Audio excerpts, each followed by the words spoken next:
大家好，我是超子。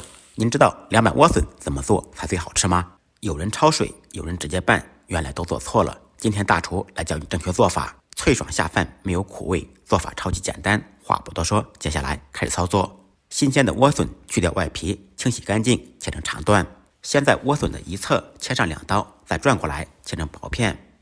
这样切，莴笋不会打滑，不容易伤到手。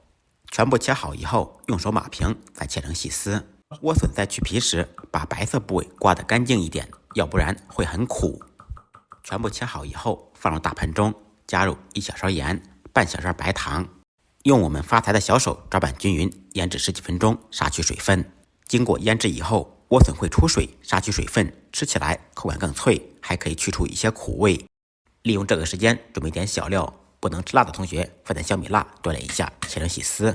2-3粒大蒜，趁其不备，拍碎剁碎。切好以后，一同放入碗中。10几分钟以后，莴笋已经杀出水了，倒入清水清洗2遍，洗掉盐味。再次用我们发财的小手稍微抓拌一下。